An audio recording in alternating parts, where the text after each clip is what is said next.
नमस्कार। आज हम बात करेंगे 1947 की। वो साल जो सिर्फ एक तारीख नहीं बल्कि एक तूफान था। एक ऐसा तूफान जिसमें आधुनिक भारत ने जन्म लिया।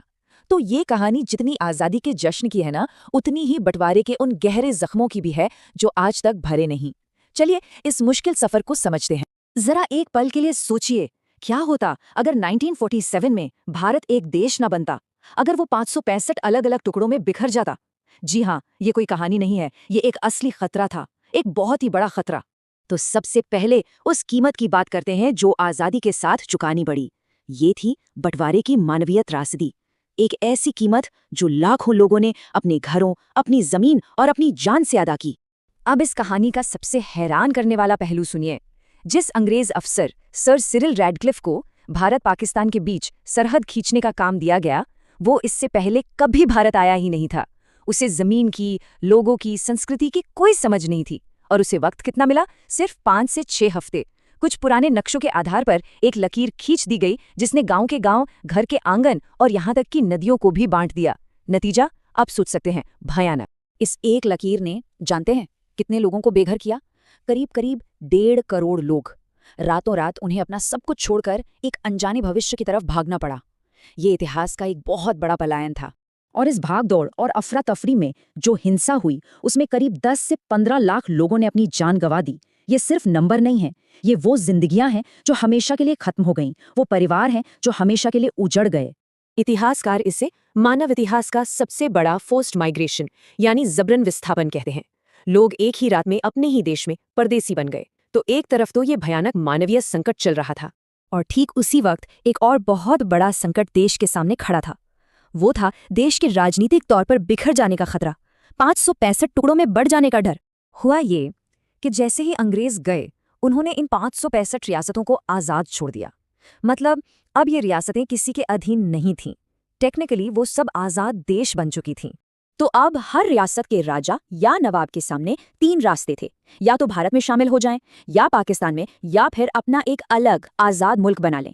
सोचिए, अगर इनमें से ज्यादातर रियासतें आज़ाद रहने का फैसला कर लेती तो आज भारत का नक्शा कैसा होता? शायद सैकड़ों छोटे छोटे देशों वाला एक महाद्वीप। तो सवाल ये है कि इन 2 बड़े संकटों से, बंटवारे की आग और देश के टूटने के खतरे से, भारत को किसने बचाया?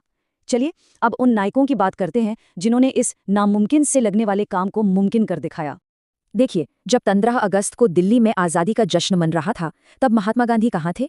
वो थे कलकत्ता की जलती हुई गलियों में। दंगों को रोकने के लिए उन्होंने आमरण अनशन शुरू कर दिया। और उनकी नैतिक शक्ति का असर देखिए, कलकत्ता में हिंसा चमत्कार की तरह रुक गई। इसे आज भी कलकत्ता का चमत्कार कहा जाता है। तो एक तरफ गांधी जी की नैतिक शक्ति थी, तो दूसरी तरफ देश को राजनीतिक तौर पर एक करने का जिम्मा उठाया एक जबरदस्त जोड़ी ने, सरदार पटेल और वीपी मेनन। पटेल के पास थी फौलादी राजनीतिक इच्छाशक्ति, तो मेनन के पास था उसे जमीन पर उतारने वाला एक बेहतरीन प्रशासनिक दिमाग। ये एक परफेक्ट टीम थी। सरदार पटेल ने इन 565 रियासतों को एक करने के लिए हर तरीका अपनाया। साम, दाम, दंड, भेद। जहां बातचीत से काम बना वहां बातचीत की, जहां दबाव डालना पड़ा वहां दबाव डाला। और उनके इसी मजबूत और निर्णायक रवैये की वजह से उन्हें भारत का लौह पुरुष यानी आयरन मैन ऑफ इंडिया कहा गया। तो चलिए अब 2 सबसे मुश्किल मामलों को देखते हैं, ये समझने के लिए कि ये एकीकरण की रणनीति असल में काम कैसे कर रही थी। ये 2 कहानियां हैं जूनागढ़ और कश्मीर की। ये दोनों मामले एक दूसरे से बिल्कुल उल्टे थे और इसीलिए बहुत पेचीदा भी। जूनागढ़ में ज्यादातर आबादी हिंदू थी, पर शासक मुस्लिम थे। और कश्मीर में ठीक इसका उल्टा, ज्यादातर आबादी मुस्लिम पर महाराजा हिंदू थे। तो जूनागढ़ के नवाब ने अचानक पाकिस्तान में शामिल होने का ऐलान कर दिया, जबकि जूनागढ़ की कोई भी सीमा पाकिस्तान से नहीं लगती थी। भारत ने कहा कि ये जनता की मर्जी के खिलाफ है, तो वहां एक जनमत संग्रह यानी पब्लिक वोट कराया गया। और नतीजा, लोगों ने भारी बहुमत से भारत के साथ रहने का फैसला किया। इस तरह जूनागढ़ का मामला शांति से सुलझ गया। लेकिन कश्मीर का मामला बहुत ज्यादा उलझ गया। वहां के महाराजा हरी सिंह आजाद रहना चाहते थे। वो ना भारत में शामिल होना चाहते थे, ना पाकिस्तान में। लेकिन तभी पाकिस्तान की तरफ से कबायली हमलावरों ने कश्मीर पर आक्रमण कर दिया। तब महाराजा ने घबराकर भारत से सैन्य मदद मांगी। भारत मदद करने को तैयार था, लेकिन एक शर्त पर, कि महाराजा विलय पत्र यानी इंस्ट्रूमेंट ऑफ एक्सेशन पर दस्तखत करें। महाराजा मान गए, कश्मीर भारत का हिस्सा बना। पर यहीं से उस लंबे संघर्ष की भी शुरुआत हुई जो आज तक एक बड़ा मुद्दा है। तो इस सारी उथल-पुथल, हिंसा और मुश्किल फैसलों के बाद आखिरकार भारत का एक नया नक्शा तैयार हुआ। एक ऐसा नक्शा जिसकी हर लकीर में खून, पसीना और बलिदान की कहानियां छिपी थी। हाँ, एक सवाल आज भी इतिहास में बड़ी बहस का विषय है। भारत के आखिरी वाइसरॉय लॉर्ड माउंटबैटन की असली भूमिका क्या थी? कुछ लोग मानते हैं कि उन्होंने बंटवारे में बहुत जल्दबाजी की, जिससे हिंसा और बढ़ी। उन पर ये भी आरोप लगते हैं कि उन्होंने ही कश्मीर मुद्दे को संयुक्त राष्ट्र में ले जाकर और उलझा दिया। उनकी असलियत क्या थी, ये आज भी एक पहेली है। लेकिन इन सब बहसों और विवादों के बावजूद जो एक सच है वो ये है कि इतनी भयानक हिंसा, इतने बड़े विस्थापन और राजनीतिक अराजकता के बीच से एक एकजुट भारत का जन्म हुआ। 565 टुकड़ों को जोड़कर एक राष्ट्र बनाना, सच मानिए, ये एक असाधारण, एक चमत्कारी उपलब्धि थी।